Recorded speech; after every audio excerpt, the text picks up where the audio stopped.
ধাওয়া খেতে খেতে পাল্টা একটা ধাওয়া দিয়েছি মাত্র। কিন্তু যে মাঠে আমরা দাঁড়িয়ে আছি, এই মাঠটা যে নিরাপদ এটাও আমরা বলতে পারি না, না রাজনৈতিকভাবে, না সামাজিকভাবে, না এই গণমাধ্যমের জায়গা থেকে।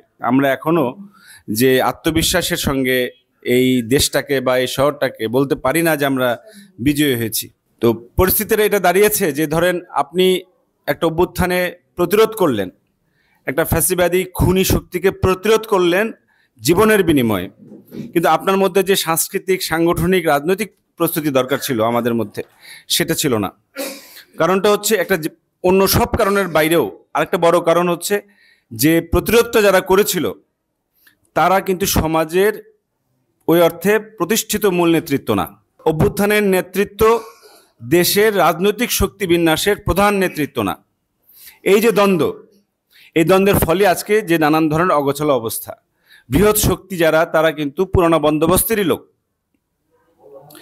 এবং পুরোনো বন্দোবস্ত যাকে ফরাসি ভাষায় বলে যে অ্যানশিয়েন্ট রেজিম, এই অ্যানশিয়েন্ট রেজিম তারা কিন্তু এই অভ্যুত্থানে বিজয়ীদের কাতারের অনেককে কিনে নিয়ে, অনেকে তাদেরই লোক, কারণ তারা একটা সময় নিরাপদে ছিলেন।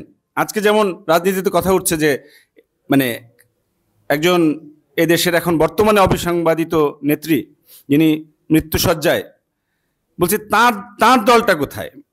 তিনি জাতীয়, তিনি বিএনপির নেত্রী, কিন্তু খালেদা জিয়ার বিএনপিটা কোথায়? তার মানে দাঁড়াচ্ছে যে ওই দলের ভেতরে প্রশ্নটা এসেছে।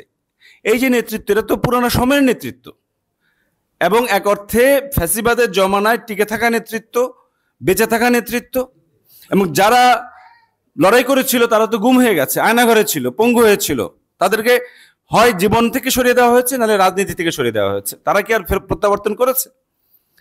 ফলে এইখানে আমাদের প্রশ্নটা আসছে যে যারা আমরা সামনে দেখতে পাচ্ছি অভ্যুত্থানের বিজয়ের ফলে, শহীদদের অবদানের ফলে, তারা অভ্যুত্থানকে প্রতিনিধিত্ব করেন কিনা। যদি না করেন, তাহলে যে সমস্ত জটিলতা হবার কথা সেটাই হচ্ছে। যে সংস্কারের কাজ, যে অলিগার্কদের ভেঙে ফেলার কাজ, আমলাতন্ত্রকে দুর্বল করবার কাজ, এই জাতীয় যে কাজ, যে যার ভিত্তির উপর পুরোনো বন্দোবস্ত টিকে ছিল, ফ্যাসিবাদ টিকে ছিল, সেগুলোকে দুর্বল করা যায় নাই। তাদের পুনর্বাসন হচ্ছে। অনেক জায়গায় খুব মুশকিল পড়তে হয়, ওই তালিকার মধ্যে খুঁজে পাওয়া যায় ফ্যাসিবাদের দোসরদের, মঞ্চে পাওয়া যায়। দুই একটা জায়গায় আমি মঞ্চের উঠিনি, ফিরে চলে এসেছি। এখন দিনকে দিন আমারও জোশ, কত জায়গায় বাজ বিচার করব। একজন এসে পাশে বসে যাচ্ছে, সে কয়দিন আগে, এই 1 বছর আগে রাস্তাঘাটে বা নানানভাবে নিপীড়ন করা, সাংবাদিক পরিচয় দিয়ে চালিয়েছে। এখন কথাটা হচ্ছে যে এটা তো কেন্দ্র থেকে পাহারা দেওয়া সম্ভব না। তার মানে আমাদের সমাজও এমন এক আঠালো পদার্থ, যে আঠালো পদার্থে হাবিল আর কাবিল এরা মারামারি করবে, আবার পরের দিন একসাথে থাকবে। মাঝখান থেকে বলি হয়ে গেল আমাদের অজস্র তরুণেরা।